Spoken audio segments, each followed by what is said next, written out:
My husband begged to go to the hospital for his ex, my stepsister. I still love her, he said. I took him. He ran to her without looking back. That night I left. He found the empty house and a note, "Now she can have you." Now he's begging me to come back. Hello everyone. Thank you for being here with me today. Before I begin my story, I'd love to know which city you're joining us from. Please feel free to share in the comments. Now, let me take you into this story. My husband, Arthur, started to cry. Now, I'm not talking about a few dignified tears, the kind that well up in a man's eyes during a sad movie. No, this was something else entirely. These were deep, gut-wrenching sobs that shook his entire 6-foot frame, raw and ugly sounds of pure panic tearing from his throat. He begged me, his hands gripping the dashboard of our sensible sedan, his knuckles white. He pleaded with me to drive faster, to get him to the hospital. His ex-girlfriend, who also happens to be my stepsister, Brenda, had been in a terrible car accident. "Please, Jude," he choked out, his face pale and slick with a mixture of sweat and tears in the dim glow of the streetlights. "Please, just get me there. I need to be there. I still love her." I just sat there. The engine hummed, the windshield wipers swished back and forth against a light drizzle, but inside my head, there was a profound, deafening silence. The world outside, the quiet suburban street we'd lived on for 5 years, just faded into a dull, gray blur. The only thing that felt real was that sentence, hanging in the air between us like a thick, suffocating smoke. I still love her. I should have screamed. I should have pulled the car over and thrown him out onto the wet asphalt. I should have unleashed the hurricane of rage and betrayal that was suddenly brewing in my chest. But I didn't. I did nothing. I stayed silent. I just put the car in drive and took him. At the emergency room entrance, under the harsh, unforgiving fluorescent lights, he scrambled out of the car before it had even come to a complete stop.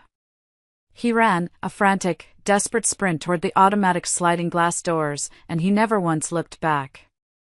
That night, while he was sitting by her bedside, I packed my bags. When he finally came home hours later to our dark, empty house, all he found was a note on my pillow. It said, "Now she can have you." And now? Now he's blowing up my phone with dozens of calls a day, leaving rambling, desperate voicemails. He's texting me novel-length apologies, telling me he didn't mean it, that he was in shock, begging me to please come back. But to understand the end, you have to understand the beginning. You need to understand how perfect it all seemed, how safe I felt, before you can truly appreciate the spectacular, devastating way it all came crashing down. My name is Judith, but everyone who loves me calls me Jude. I met Arthur a little over 5 years ago. I was 49, he was 51. I was at a 4th of July barbecue at a mutual friend's house, feeling a little out of place. I'd been divorced for the better part of a decade and was perfectly content with my life. My career was stable, I had a great circle of friends, and I had my routines. I wasn't looking for love, in fact, I was actively avoiding it. But there he was, standing by the grill, a spatula in one hand and a beer in the other, arguing playfully with our host about the optimal number of times to flip a burger. He had this laugh, a warm, genuine sound that seemed to crinkle the corners of his kind blue eyes, and it made you want to laugh right along with him. He must have noticed me standing alone, because he ambled over with 2 plates piled high with food. "You look like you could use a burger that's been flipped a controversial 7 times, he said with a grin. He then proceeded to tell me a terrible, rambling joke about his world-famous potato salad. It wasn't the joke that got me, it was the way his eyes danced while he told it. It was the way he listened when I talked, really listened, with an intensity that made me feel like I was the only person in that crowded backyard. We talked for hours that night, long after the fireworks had faded and most of the other guests had gone home. We sat on the cool grass and talked about everything, our failed first marriages, our favorite old movies, our shared belief that cilantro tastes like soap. It was easy. It was comfortable. It felt less like a first meeting and more like picking up a conversation with an old friend. By the time I left, he had my number, and I had this dangerous little flutter of hope in my chest, a feeling I hadn't allowed myself to feel in a very long time. Our relationship moved quickly after that, but it never felt rushed. It felt inevitable. We had this incredible chemistry that went beyond just physical attraction. We finished each other's sentences. We shared the same quirky, sometimes dark, sense of humor. Within 6 months, we had moved in together, blending my collection of antique books with his modern furniture, a process that should have been stressful but instead felt like a joyful, collaborative project. We were building a life. Early on, he told me about Brenda. We were big believers in transparency, in putting all the cards on the table. He told me they had been college sweethearts, one of those epic, all-consuming, 7-year relationships that everyone, including them, thought would end in marriage. So what happened? I asked one evening, curled up on the sofa next to him. He sighed, staring off at a fixed point on the wall. Honestly? We were just kids. We wanted different things. I wanted to settle down, maybe start a family. She wanted to build her career, see the world. It just ran its course, he said with a final-sounding shrug. We grew up and grew apart. It was sad, but it was for the best. It was over 20 years ago, Jude. He didn't talk about her much after that, which I took as a healthy sign. There were no old photos tucked away in shoeboxes, no nostalgic stories that made me feel like I was being compared to a ghost. When her name did come up in conversation with old mutual friends, he spoke of her neutrally, the way you'd talk about an old coworker you wished well but had no real emotional ties to. I never once worried that she was the one that got away. I was confident in what we had. I was his present, his future. She was just a closed chapter in a book from long ago. And then, about a year into our relationship, life threw us the kind of curveball you only see in bad soap operas. My father, a widower for nearly a decade, announced that he was getting remarried. He was giddy with happiness, and I was thrilled for him. His bride-to-be was a lovely woman named Carol, a kind-hearted widow he'd met on a seniors' cruise. And Carol had a daughter. A successful lawyer, recently divorced herself. Her daughter's name, of course, was Brenda. Yes, that Brenda. The world can be an incredibly small, and sometimes profoundly cruel, place. The shock was palpable. Arthur and I just stared at each other for a full minute when my dad told us.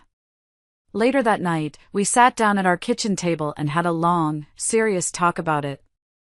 He took both of my hands in his expression earnest. Jude, listen to me, he said, his voice firm. This is ancient history. That chapter of my life closed over 2 decades ago. You are the woman I love. You are my future. This doesn't change anything between us. It's just a bizarre, awkward coincidence. We're adults. We can handle this. And I believed him. Why wouldn't I?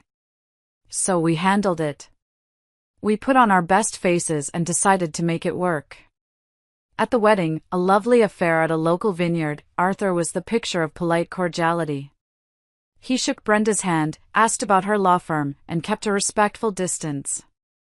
Brenda, for her part, was friendly and warm to me. She told me how happy she was for our parents and complimented my dress. We all acted like mature, well-adjusted adults. We were family now, after all, and we were going to make the best of this strange new reality. 2 years into our relationship, Arthur proposed to me on a trip to the coast, writing "Marry me, Jude," in the sand. We got married in a simple, beautiful ceremony in our own backyard, surrounded by a small group of our closest friends and family. My dad and Carol were there, beaming. Brenda was there, too, smiling and applauding along with everyone else. Our lives settled into a beautiful, comfortable rhythm. We had a good marriage, a solid partnership built on what I thought was unshakable trust and mutual respect. I honestly felt like the luckiest woman in the world. Looking back now, I can see I wasn't lucky. I was just profoundly, tragically blind. The first crack in our perfect picture was so small I almost missed it. It appeared about a year ago, at my dad and Carol's 5th anniversary dinner. It was a small gathering at a fancy Italian restaurant downtown, just the four of us and Brenda. The evening started out pleasantly enough. The wine was flowing, and we were all laughing and sharing stories about my dad's terrible attempts at gardening. But as the night wore on, I started to notice little things, like tiny hairline fractures in a porcelain vase. It was the way Arthur's eyes would find Brenda across the table. It wasn't a stare, nothing so obvious. It was a quick, almost imperceptible flick of his gaze, a constant monitoring of her presence. Then there was his laughter. It was just a little too loud, a little too enthusiastic, whenever Brenda told a story. He seemed hyper-aware of her, hanging on her every word. "Brenda, you have to tell Arthur and Jude about your big win in court last month," Carol said, her voice swelling with motherly pride. She completely wiped the floor with the opposition's high-priced lawyers. "She's going to be made partner at the firm next year for sure." "Oh, Mom, it's really not that big of a deal," Brenda said, waving a hand dismissively, but she was flushed with pleasure, a small, self-satisfied smile playing on her lips. "Not a big of a deal? It's amazing!" Arthur boomed, his voice unnaturally loud in the quiet restaurant. "I always knew you'd do incredible things, Bren. You were always the smartest person in any room you walked into." The compliment, and the old nickname, Bren, felt like a small slap in the face. It was too personal, too familiar. It was a comment rooted in a shared history that I was not a part of. I took a slow sip of my wine, the rich red liquid suddenly tasting sour. I glanced at my dad, but he was just smiling, oblivious, happy to see his stepdaughter and son-in-law getting along. I told myself I was being ridiculous, that I was letting my insecurities get the better of me. They had known each other for years. It was natural. It didn't mean anything. But the feeling lingered, a cold little knot of unease in the pit of my stomach. Later that night, as we were getting ready for bed, the feeling returned, stronger this time. I was already in bed, scrolling through a news app on my tablet. Arthur came out of the bathroom, and I pretended to be asleep, watching him through my eyelashes. He picked up his own tablet from the nightstand. I saw him hesitate for a moment, his thumb hovering over the screen.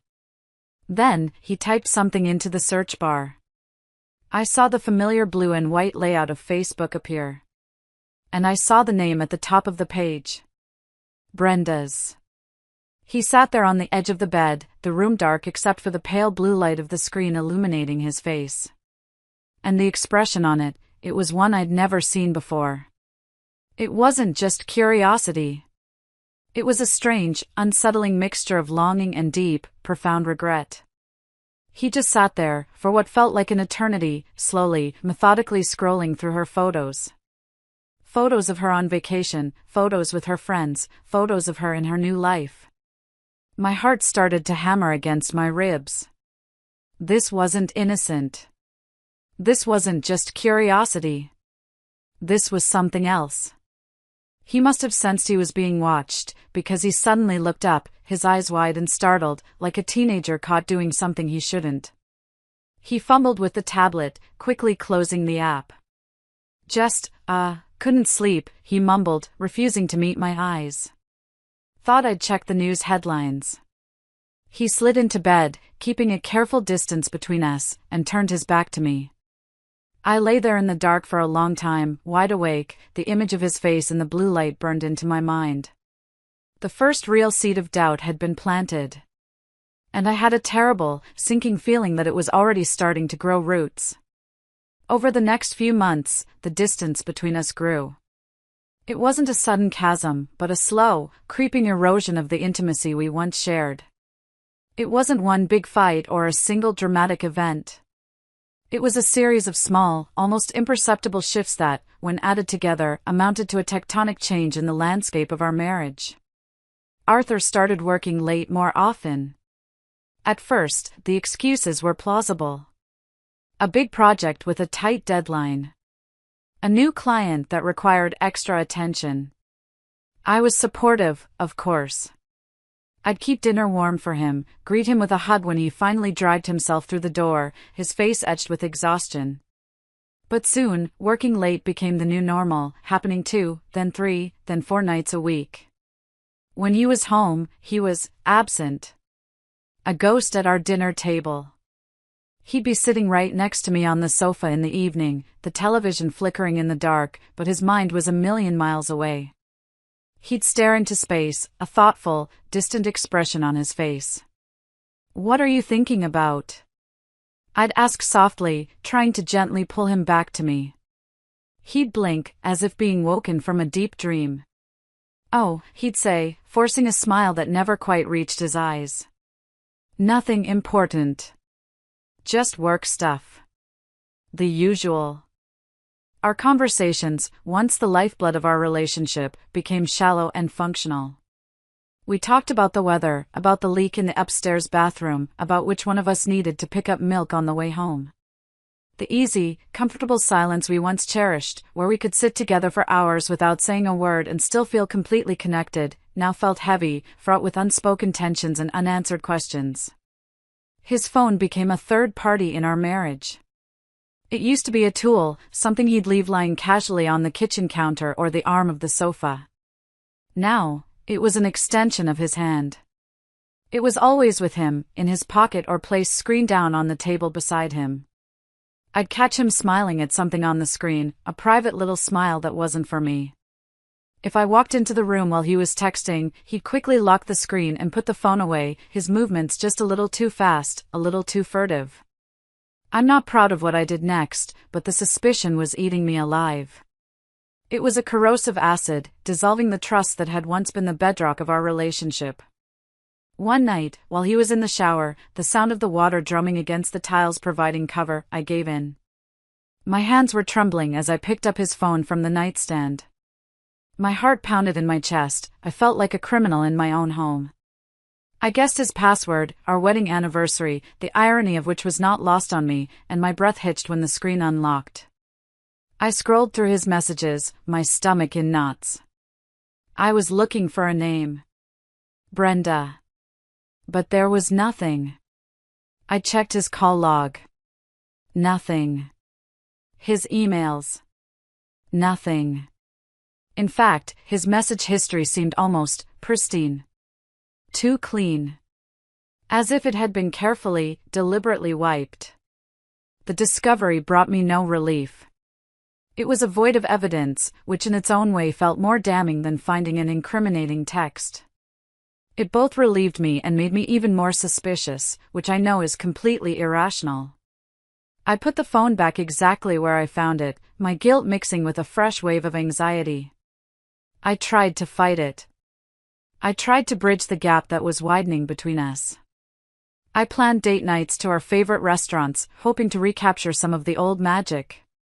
I'd cook his favorite meal, lasagna, and open a bottle of good red wine. And sometimes, for a brief, glorious moment, I'd get a glimpse of the old Arthur. He'd laugh at one of my jokes, a real, genuine laugh that reached his eyes.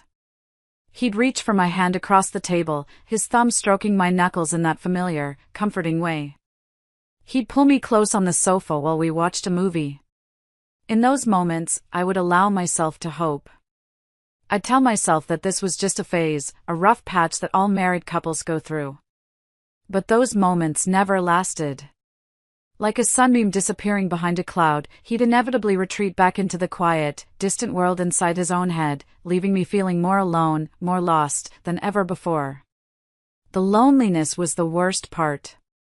There is no loneliness more profound than lying in the dark next to the person you love, separated by an invisible, impenetrable wall of silence. I would lie awake for hours, listening to the sound of his steady breathing, and wonder, who is this man next to me? The man I had married, the man I thought I knew better than my own heart, was slowly but surely becoming a stranger. The moment I knew, truly knew, that I wasn't just being an insecure, paranoid wife came on a Tuesday. It was our anniversary. Not our wedding anniversary, a date we always celebrated with a fancy dinner out, but the anniversary of our very first date. It was a small, silly thing, but it was important to me. I'd always made a small fuss about it, usually by cooking a special dinner at home. This year, I'd planned to recreate the first meal I'd ever cooked for him, chicken piccata, with a side of roasted asparagus. I'd bought a beautiful bottle of Sauvignon Blanc to go with it. I was hoping a quiet, romantic evening at home might help us reconnect. Arthur called me at 4:30 that afternoon, just as I was starting to prep the ingredients. "Hey, honey," he said, his voice sounding oddly rushed and formal. "Listen, I'm so sorry to do this, but something's just come up at work. We just landed that big Sterling construction account, and my boss, Mr. Henderson, wants the whole team to stay late to hammer out the initial proposal. There's no getting out of it." "Oh," I said, my voice small. I looked at the fresh parsley and lemons sitting on my cutting board. "Okay. No problem. We can celebrate this weekend instead." "You're the best." "Really," he said, the relief in his voice palpable. "I'll make it up to you, I promise. It's going to be a really late one. Don't wait up." And then he hung up. I stood in the kitchen for a long time, just staring at the ingredients. A familiar, weary wave of disappointment washed over me. I carefully wrapped the chicken and put it back in the fridge, my movements slow and heavy. I decided to just order a pizza for myself and find an old movie to watch. Another night alone. Around 7 o'clock, my phone rang. I smiled when I saw the caller ID. It was my best friend, Diane. "Hey, you," she said, her voice bright and cheerful. "I'm not interrupting anniversary dinner, am I?" "Nope," I said, trying to keep my voice light. "You're interrupting a very hot date with a pepperoni pizza and a black and white movie." Arthur had to work late. A big new account just came in. There was a pause on the other end of the line. A beat of silence that lasted just a little too long. "Work late?" "That's weird," Diane said, her voice suddenly cautious. "What do you mean, weird?" I asked, a cold knot of dread instantly forming in my stomach. "Well," she began slowly, "I had to take my mom to a doctor's appointment this afternoon, way out in the suburbs. On my way home, I took that back road by Willow Lake to avoid the highway traffic. And I saw Arthur's car. My blood ran cold." "His car? By the lake? Are you sure?" "Positive," she said. "It's that dark green SUV with the dent in the bumper, right? It was parked outside that little independent coffee shop, the Daily Grind." I almost called out to him, but he looked like he was in the middle of a really intense conversation with someone, so I didn't want to interrupt. The Daily Grind. That coffee shop was a good 30-minute drive from his downtown office, in the complete opposite direction of our house. It was, however, only 10 minutes from the neighborhood where Brenda lived. My voice was barely a whisper. Who was he with, Diane?" I couldn't see her face clearly, Diane said, and I could hear the deep concern in her voice now. They were sitting at one of the outdoor tables. It was a woman with blonde hair. "Jude, are you okay?" "I'm fine," I lied, my mind racing, connecting the dots with horrifying speed. Blonde hair. Near her neighborhood. On our anniversary. "Listen, Diane, I have to go. I'll call you tomorrow." After I hung up, I just stood there in the middle of my living room, the forgotten pizza growing cold on the coffee table. My hands were shaking. I needed to know for sure. I needed to hear the lie from the source. With a sense of grim determination, I looked up the number for his office. A polite young receptionist answered on the second ring. "Good evening, Henderson and Sterling Associates," she chirped. "Hi, could I possibly speak to Arthur Miller, please?" I asked, my voice strained and tight. "I'm sorry, ma'am," she said, "but Mr. Miller left for the day at around 4 o'clock this afternoon. Can I take a message?" 4 o'clock. He had called me at 4:30, 30 minutes after he'd already left the office, to spin a detailed, elaborate lie about staying late to work on a new account. The lie was so blatant, so careless. He hadn't even bothered to cover his tracks properly. The cold knot in my stomach tightened into a hard, painful stone. He wasn't at work. He was with her. On our anniversary. The betrayal was so sharp, so absolute, it literally took my breath away. I mumbled a no, thank you, and hung up the phone. I sank onto the sofa, the truth of the situation washing over me in sickening, relentless waves. He was a liar. And I was a fool. I must have sat there in the dark for hours. I didn't cry. I didn't throw anything. I just sat there, completely still, a storm of fury and grief raging inside me. I meticulously planned the confrontation in my head. I rehearsed the words I would say, the calm, collected, ice-cold tone I would use. I wasn't going to scream or yell. I was going to present him with the facts, Diane's call, the receptionist's confirmation, and I was going to watch him squirm. I was going to demand the truth. I was going to fight for my marriage, for the life we had built. At least, that's what I thought I was going to do. But I never got the chance. Because just as I was steeling myself for the sound of his key in the lock, my phone rang again, shattering the heavy silence. I glanced at the caller ID, my heart lurching in my chest. It was my stepmother, Carol. Her name was flashing on the screen, urgent and insistent. A sudden, chilling premonition washed over me, a cold dread that had nothing to do with my own marital problems. Something was terribly wrong. I swiped to answer, my hand trembling. Carol? Judith.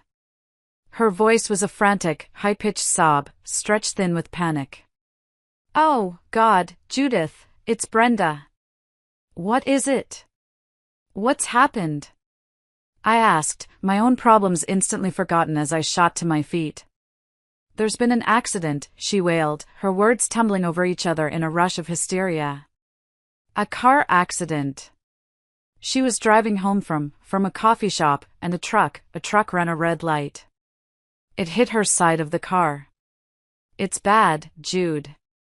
It's really, really bad. They've taken her to Memorial Hospital. My mind went completely blank. An accident. Brenda. Memorial Hospital. The words just ricocheted around in my skull, refusing to form a coherent thought. My own white-hot anger, my own deep-seated betrayal, felt so petty and insignificant in the face of this. I'm on my way, I said automatically, already grabbing my keys and my purse. My first instinct, even then, was to call Arthur. He was her family, too, in our strange, tangled way. He needed to know. I dialed his number, my fingers feeling clumsy and numb. He picked up on the first ring. Jude? Is everything okay? He asked. His voice sounded normal. Too normal. As if he hadn't just spent the evening lying to my face. As if he wasn't, at that very moment, probably composing his next lie for when he got home. I didn't have the time or the energy for accusations. It's Brenda, I said, my voice flat and cold. She's been in a car accident. A bad one. They've taken her to Memorial. The silence on the other end of the line was deafening. And then I heard it. A sharp, ragged intake of breath, followed by a sound that was half gasp, half strangled sob. No, he whispered, his voice cracking. Oh, God, no. No, no, no. The anguish in his voice was raw, visceral, terrifying in its intensity. This was more than just concern for a stepsister. This was something deeper, something primal. This was the sound of a man whose entire world had just tilted on its axis. I have to go, he said, his voice thick with unshed tears. I have to be there. Jude, can you come get me? I'm still at the daily grind. Please. I'll explain everything later, I swear. Just please, come and get me. I should have said no. 1,000 times, no. I should have told him to call a taxi. I should have told him to call his lover's mother. I should have hung up the phone and let him deal with the catastrophic mess he had single-handedly created. But I didn't. In that moment of pure crisis, 5 years of love and partnership and shared history took over. It was an automatic, unthinking response. My husband was in distress. I went. "I'm on my way," I said, my voice hollow. And I walked out the door, leaving my own broken heart behind on the sofa. The drive to the coffee shop was the longest 10 minutes of my life. The rain had started to fall a little harder, and the slick, dark roads reflected the streetlights in a blurry, disorienting way. My mind was a chaotic storm of conflicting emotions, a genuine, sickening fear for Brenda's life, a white-hot, righteous anger at Arthur, and a profound, bone-deep sadness for the marriage I now realized was a complete and utter sham. When I pulled up to the curb outside the Daily Grind, he was already waiting, pacing back and forth on the wet sidewalk under the dim glow of a streetlight. He looked frantic, his hair plastered to his forehead by the rain, his face pale and drawn. He didn't even wait for me to stop completely before he yanked open the passenger door and threw himself into the seat. The car filled with the smell of damp wool, coffee, and deceit. "Go," he said, his voice tight. "Just go." We drove toward the hospital in a tense, suffocating silence. The only sound in the car was the rhythmic thump-thump-thump of the windshield wipers against the ever-increasing rain. I kept my eyes fixed on the road ahead, my knuckles white on the steering wheel. I could feel him staring at me, could feel the weight of his guilt and his panic, but I refused to look at him. I couldn't. If I looked at him, I didn't know what I would do. As we neared the hospital, the enormous, brightly lit red and white sign for the emergency room looming ahead of us, I knew I couldn't take the silence anymore. I couldn't just walk into that hospital with him, pretending to be the supportive wife, without knowing the truth. I needed to hear it from his lips. I pulled the car over to the curb in the patient drop-off lane, right under the big awning, and put the gearshift into park. The engine idled quietly. I turned to face him, my voice dangerously quiet, all the rage and hurt distilled into a single, focused point. "Arthur," I said, the name feeling foreign and bitter in my mouth. "Before we go in there, you are going to tell me what is going on." He wouldn't meet my eyes. He just stared out the windshield at the bustling entrance of the ER, his hands twisting together in his lap. "Not now, Jude. Please. This isn't the time." "Yes, now," I insisted, my voice gaining a hard, unyielding edge. "This is the perfect time. I deserve to know why you lied to me. I deserve to know why you were with her tonight, of all nights. And I deserve to know why you are falling apart like this." I took a shaky breath, the next words tearing at my throat as I said them. "This is more than just concern for a stepsister, isn't it? This is more than just catching up. He finally turned to look at me, and his eyes were full of a desperate, pleading anguish I had never seen before. They were red-rimmed and swimming with tears. He looked completely and utterly broken. And then he said the words. The 4 simple words that would echo in my head for months to come. The 4 words that acted as a final, fatal blow to the heart of my marriage. "Please, Jude," he choked out, the words tumbling out in a messy rush of tears and panic, all pretense gone. "I need to be there. I still love her." The world stopped. It was like a switch had been flipped inside my brain, and all the noise, all the emotion, all the chaotic thoughts just went silent. There was nothing left but those 4 words, hanging in the sterile, rain-washed air of the car. I still love her. He hadn't said, "I love you, too." He hadn't said, "I think I have feelings for her." He said still. As in, a continuous, unbroken line from the past straight through to the present. As in, he had never stopped. My entire 5-year marriage, our entire life together, flashed before my eyes in a series of cruel, mocking snapshots. Our wedding day. Our laughter. The quiet, comfortable moments we had shared. Was it all a lie? Was I just a placeholder, a convenient, comfortable second choice while he secretly pined for the great love of his life? He seemed to realize the magnitude of what he just admitted, the color draining from his face as he saw the look in my eyes. Jude, I didn't mean it like that. He stammered, his voice trailing off. But I held up a hand to stop him. I couldn't hear any more lies. Not now. I felt strangely calm, a terrifying, icy calm that settled deep in my bones, freezing the hurricane of emotion inside me. I put the car back in drive. Go to her, Arthur, I said, my voice flat and devoid of any and all emotion. It sounded like a stranger's voice. She needs you. He hesitated for a fraction of a second, his mouth opening and closing like a fish out of water, as if he wanted to say something more. But the pull of the hospital, the pull of her, was stronger than any words he might have had for me. He fumbled with the door handle, then scrambled out of the car, slamming the door behind him. I didn't drive away immediately.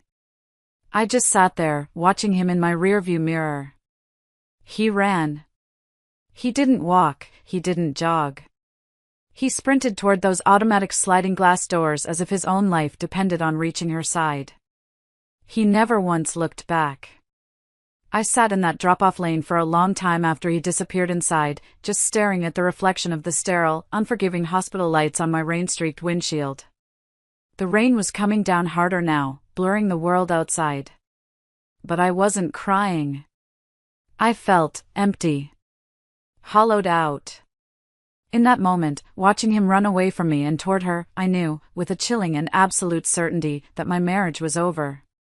He had made his choice, clear as day. Now, it was time for me to make mine.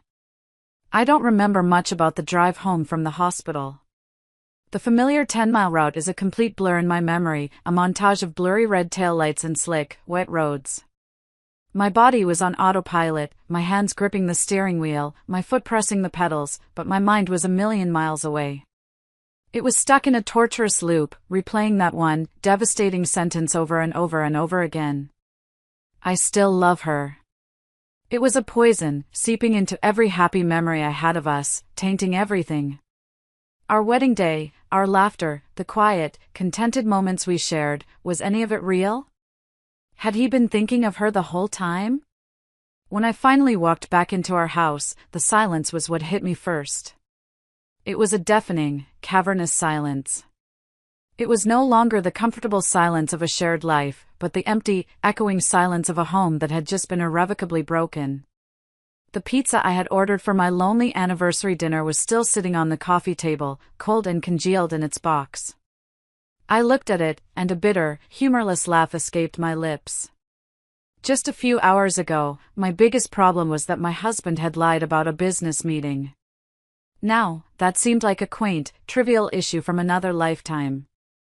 I walked through the house like a ghost in my own life, my hand trailing along the walls. I looked at the things we had chosen together. A beautiful landscape painting above the fireplace. The big, comfortable armchair that was his designated spot.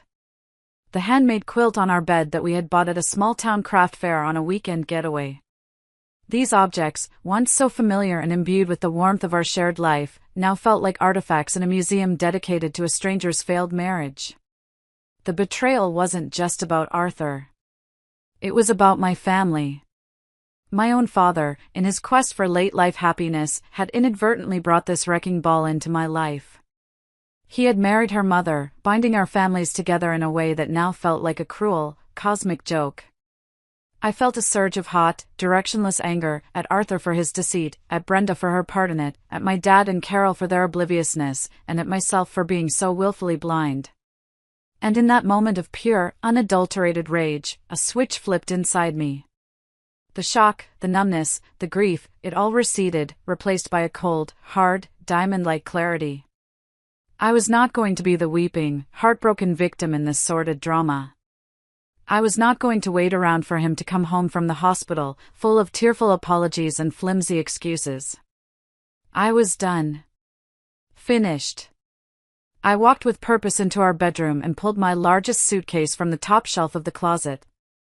The movements were methodical, robotic, detached. I opened drawers, taking out stacks of my clothes. I folded each item neatly, clinically, as if I were packing for a business trip and not dismantling my entire life. T-shirts, sweaters, jeans. I went into the bathroom and swept my toiletries, my face cream, my toothbrush, my shampoo, into a canvas bag. I was taking my life back, one small, practical, mundane item at a time.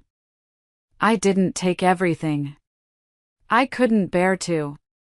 I left behind the furniture we had chosen together, the art we had hung on the walls, the dozens of books that lined our shelves, filled with our shared notes in the margins. They were part of a life that no longer existed. I packed only what was fundamentally mine, what was essential. As I worked, my mind was blessedly quiet. There were no tears, no raging thoughts. There was only a singular, driving purpose: to get out. Before I zipped the suitcase, I went back into the bedroom. I took a piece of plain white paper and a pen from the drawer of the nightstand. My hand was perfectly steady as I wrote 4 simple, brutal words. Now she can have you. I folded the note once and placed it squarely in the middle of his pillow, right where his lying head would have been. I took one last, sweeping look around the house that had been my home, the place where I had felt so safe and so deeply loved. Now, it just felt like a stage set for a play that had reached its tragic, inevitable conclusion. I picked up my suitcase, which suddenly felt both incredibly heavy and wonderfully light. I walked out the front door, closing it softly behind me. I didn't slam it. I didn't want to give him the satisfaction. I just closed it, and with the soft click of the lock, I closed the door on my marriage forever. I got in my car and drove, my destination the only safe harbor I could think of. I called my old friend Walter. He was a kind, quiet architect who had been my friend since long before I'd met Arthur. Walter, I said, my voice sounding surprisingly steady, even to my own ears. I know it's late, and I'm so sorry to ask, but can I come over? I need a place to stay for a little while. He didn't ask a single question. That's the kind of friend he is. Of course, Jude, he said simply, his voice warm and calm. The guest room is always ready for you. The door's unlocked. Drive safe. As I turned onto his quiet, tree-lined street, I finally reached for my phone and held my thumb over the power button. I took one last look at the dark screen, then pressed down until it went black. I couldn't face the inevitable barrage of calls and texts that I knew would be coming. I didn't want to hear his excuses or his half-hearted apologies. I needed silence. I needed to breathe. For the first time in months, I felt like I was in control of my own life. It was a terrifying feeling, but it was also profoundly, breathtakingly liberating. The life I had known was over. A new, uncertain one was just beginning. If you're still listening, please help me out by liking this video and commenting with the number 1 down below. It lets me know that you've given me a like and that you're here with me on this journey. Your support means more to me than you know. It truly does. So please, comment with the number 1 and let me tell you what happened next.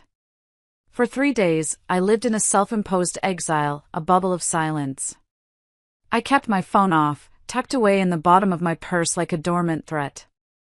Walter's guest room was small and simple, with a window that looked out onto his quiet, peaceful backyard. It was my sanctuary.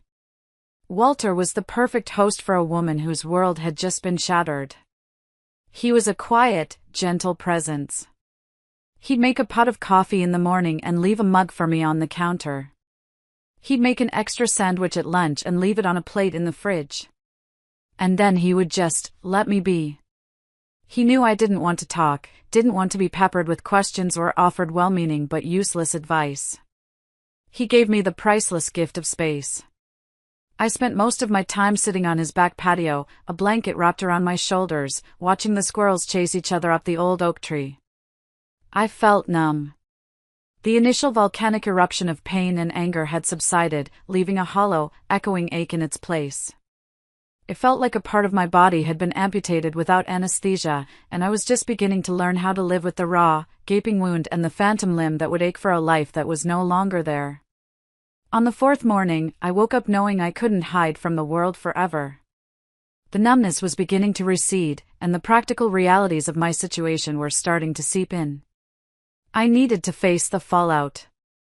With a deep, fortifying breath, I retrieved my phone from my purse, plugged it in, and turned it on. It was like opening a floodgate. The device buzzed and pinged relentlessly for what felt like a full minute, the screen lighting up with a dizzying cascade of notifications. 47 missed calls from Arthur. 93 text messages. A handful of missed calls from my dad and Carol. I started with the texts from Arthur, my heart a dull, heavy stone in my chest. Reading them in chronological order was like watching a man's psyche unravel in real time. The first few, from the night I left, were laced with confusion and a hint of angry entitlement. Where are you? I came home and you're gone. Jude, this isn't funny. Your stuff is gone. Pick up the damn phone. What the hell is this note supposed to mean? Call me. Now. Then, as the hours had passed and I hadn't responded, the tone had shifted to frantic, panicked worry. Okay, I'm getting worried. Please, just text me and tell me you're safe. I'm calling everyone. Your dad is worried sick. He said you're not answering his calls either. Just answer me. Jude, whatever you're thinking, it's not what it looks like. We need to talk. This is all a huge misunderstanding. And finally, in the last day or so, the messages had become desperate, pleading, pathetic. I made a mistake. A terrible, stupid, unforgivable mistake. I know that. I wasn't thinking. I was in shock about Brenda. I was terrified she was going to die. The words just came out. They didn't mean anything.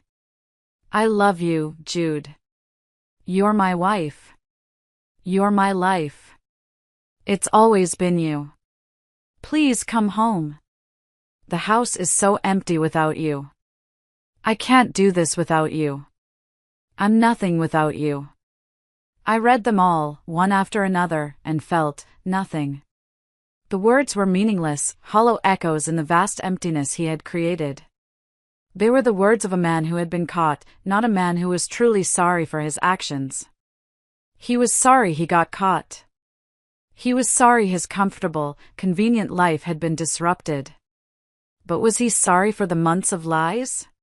For the secret meetings? For the deep and profound betrayal? I didn't think so. There was one new voicemail, left just an hour ago. I almost deleted it without listening, but some morbid curiosity, some need to hear the sound of his desperation, made me press play. His voice filled the quiet room, and it was a voice I barely recognized. It was thick and hoarse with tears, ragged with sleeplessness. Jude, honey, please. If you get this, please call me. What I said in the car. I was out of my mind. I was scared for her, that's all. I was thinking about her as a friend, as family. I don't love her. Not like that. I love you. Only you. Please, just come home so we can talk this through. We can fix this. I know we can. I'm so sorry. Too little, too late. The truth, the real, ugly, unvarnished truth, had come out in a moment of unguarded, panicked honesty. No amount of desperate backtracking could put that genie back in the bottle. I deleted the voicemail, and then, with a strange sense of finality, I blocked his number. Later that day, there was a knock on Walter's door. I opened it to find Diane, my best friend, standing on the doorstep. She was holding a large Tupperware container of her famous chicken soup, and her face was a mask of worry and love. I had to pry your location out of Walter's cold, dead hands, she said, pulling me into a fierce, tight hug that I gratefully returned. He's a good man. Loyal. Are you okay? No, I said, the first time I'd admitted it out loud to anyone. The word came out on a shaky breath. But I think I will be. We sat at Walter's small kitchen table for hours, the comforting aroma of the soup filling the air. I told her everything. Every last sordid detail, from the anniversary dinner to the phone call from Carol, to the devastating confession in the car. She listened patiently, her expression growing darker and angrier with every word I spoke. When I finished, she just shook her head, her eyes flashing with a protective fury on my behalf. That absolute fool, she muttered. That selfish, cowardly fool. Then she hesitated, twisting a napkin in her hands. Jude, there's something I have to tell you. And I feel like the worst friend in the world for not saying something sooner. What is it? I asked, my stomach clenching in anticipation of another blow. I didn't just see Arthur at the coffee shop that one time, she confessed, refusing to meet my eyes. I saw him with her a few weeks before that, too. They were at that little park across town, the one with the duck pond. They were sitting on a bench, talking. They looked intense. I told myself it was nothing. I told myself it was innocent, that they were just step-siblings catching up. I didn't want to be the one to plant a seed of doubt, to upset you over what might be nothing. A park. A coffee shop. So this wasn't a one-time thing. It was a pattern. They had been meeting in secret. And there's more, she said, her voice dropping to a near whisper. My sister, you know she works in real estate? Her office is in the same building as Brenda's law firm. She has a colleague, a woman named Sarah, who is friends with Brenda. According to Sarah, Arthur and Brenda reconnected at your dad's anniversary dinner. He sent her a message on social media afterward, just catching up. But it quickly turned into something more. They were texting every day. He was confiding in her about his stress at work, about you too. He told Brenda he was feeling lost and disconnected in your marriage. I felt a fresh wave of bitter nausea rise in my throat. He was feeling lost? He was feeling disconnected? I was the one who was lost, trying desperately to connect with a husband who was emotionally checking out and building a secret, intimate life with my own stepsister behind my back. The audacity, the sheer, unmitigated gall of it was breathtaking. So it wasn't just a moment of panic, I said, the final, ugly pieces of the puzzle clicking into place. It was a full-blown emotional affair. 4 months. I'm so sorry, Jude, Diane said, her own eyes filling with tears. I feel like I should have told you what I saw at the park. I've been sick about it. No, I said, reaching across the table and squeezing her hand tightly. You're a good friend. You were trying to protect me. But I'm glad I know the whole truth now. Knowing the full extent of his deception didn't make the initial wound hurt any less, but it did something else. It cauterized it. It burned away any lingering shred of doubt I might have had about my decision to leave. This wasn't a simple crack that could be repaired with therapy and apologies. The entire foundation of my marriage had been rotten from the start, eaten away by a secret he had been harboring all along. And it was time to tear the whole damn thing down. The very next morning, I looked up the number for the most ruthless, highly recommended divorce lawyer in the city. And I made an appointment. A week later, I agreed to meet Arthur one last time. Not to reconcile, not to hear more apologies, but to tell him face-to-face that I had filed for divorce and that any further communication would have to go through our lawyers. We met at a sterile, anonymous chain coffee shop in a strip mall, a place with no memories for either of us. He was already there when I arrived, sitting at a small table in the corner. He looked terrible. In just over a week, he seemed to have aged 10 years. He'd lost weight, his face was gaunt, and there were dark, bruised-looking circles under his eyes. He looked up when I approached, his expression a miserable mix of hope and despair. For a fleeting, treacherous moment, I felt a pang of the old affection, the old instinct to comfort him. But I pushed it away, crushing it under the weight of his betrayal. This was the man who had shattered my world. He deserved no comfort from me. "Jude, thank you for meeting me," he said, his voice raspy as I sat down opposite him. "I'm not here to talk about us, Arthur," I said, my voice firm and even, betraying none of the turmoil I felt inside. I placed my purse on the empty chair beside me, creating a small barrier. "I'm here to tell you that I've spoken with a lawyer. The divorce papers will be served to you by the end of the week." His face crumpled, the flicker of hope in his eyes dying instantly.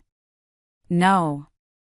Jude, please, don't do this," he whispered, his voice cracking. "We can fix this. I know we can. We can go to counseling. I'll do anything. I'll quit my job, we can move, whatever it takes." "Work through what, exactly?" I asked, my voice dangerously calm. "Should we work through the fact that you've been carrying on an emotional affair with my stepsister for months? Should we work through the fact that you lied to my face, repeatedly, without a hint of remorse? Or should we start with the part where you sat in my car and told me, with tears in your eyes, that you still love her?" He flinched with every question, as if I were physically striking him. "It wasn't an affair. Not a real one. Nothing physical happened. We just talked." I let out a short, bitter laugh. "You met in secret. You lied about your whereabouts. You shared intimate details about our marriage, our private life, with another woman. A woman who happens to be my stepsister. If you need a dictionary, Arthur, I can assure you that is the very definition of an emotional affair. The lack of physical intimacy doesn't make it any less of a betrayal. In some ways, it makes it worse." I was confused, he pleaded, leaning forward, his hands outstretched on the table as if to reach for mine. I instinctively pulled my own hands back into my lap. The nostalgia, seeing her again as family, it just got the better of me. It was a mistake, a terrible lapse in judgment. "But it's you I love, Jude. I was a fool, I know that. But don't throw away 5 years of marriage, 5 years of a good life, because of my stupidity." I looked at him, really looked at him, and I felt nothing but a cold, sad finality. The man I loved was gone. Or perhaps, more accurately, the man I thought I loved had never really existed in the first place. "This isn't just about your stupidity, Arthur," I said, my voice softening slightly, not with pity, but with the quiet certainty of closure. "This is about trust. The very foundation of a marriage. And you have systematically, deliberately, and completely destroyed it.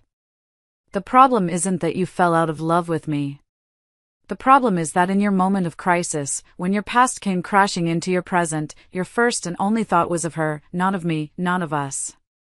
When you ran into that hospital, you weren't just running to her side. You were running away from our marriage. And that is something I can never, ever forget or forgive." I stood up from the table, my movements calm and deliberate. "Our prenuptial agreement is quite clear regarding our assets," I said, my voice all business now. "My lawyer will be in touch with yours to sort out the final details of selling the house. Goodbye, Arthur."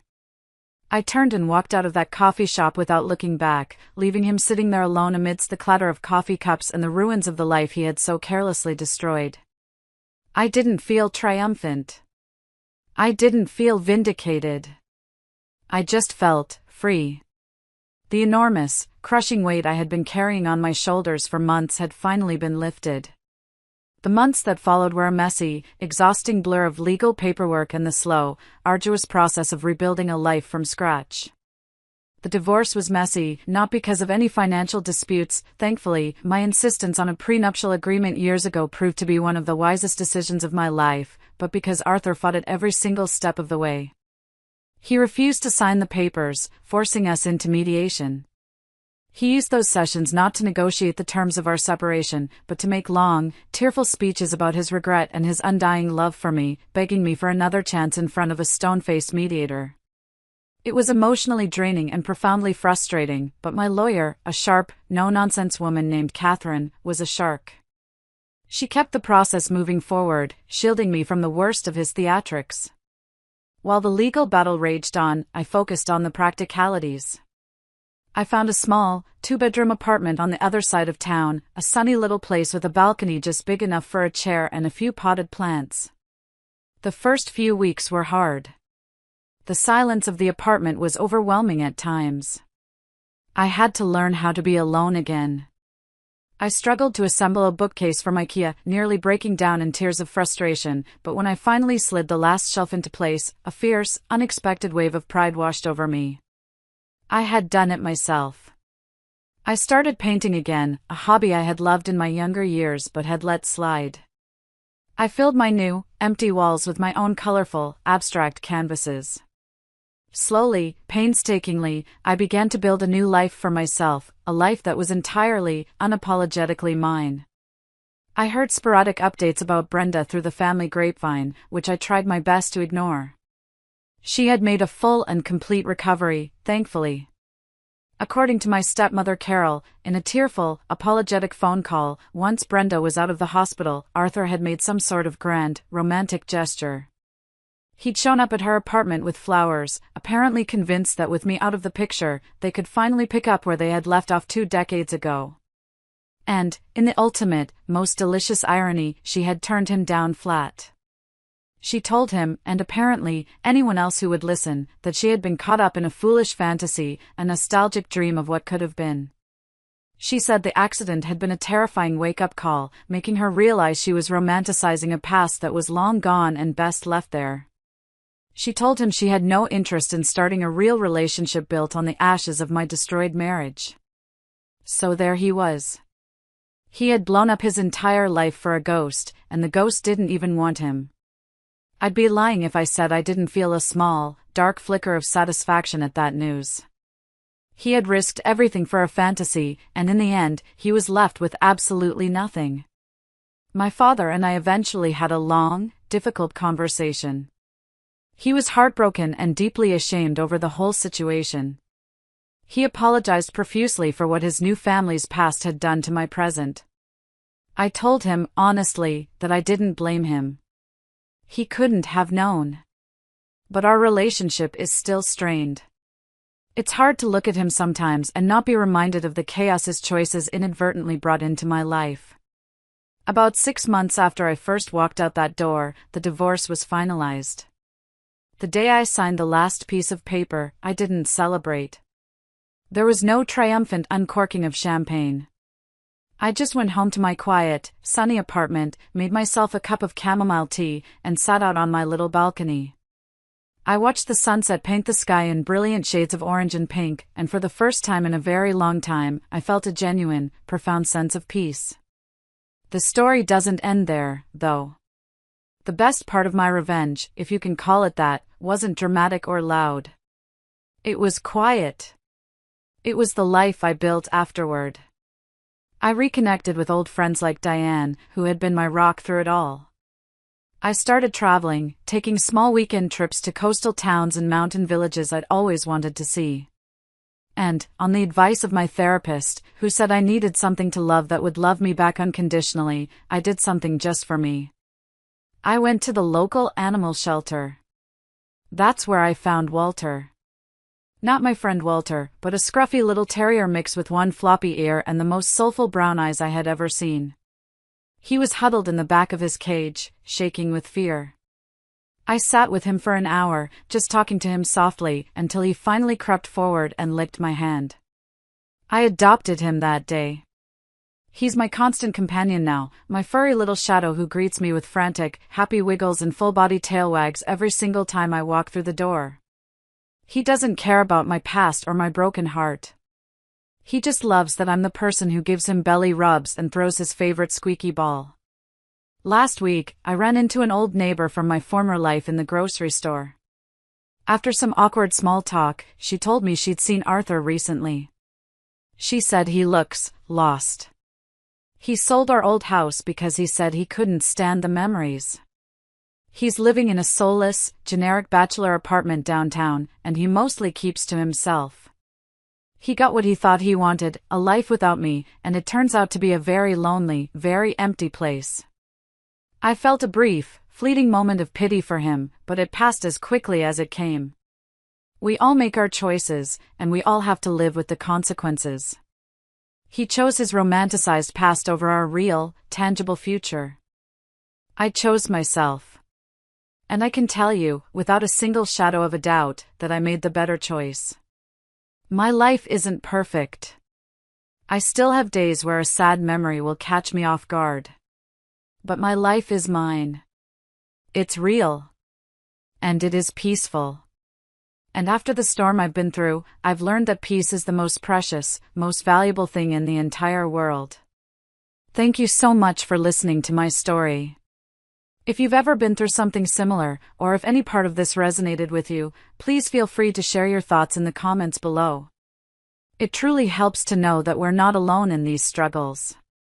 And if you'd like to hear more, don't forget to like this video and subscribe to my channel. It means the world to me.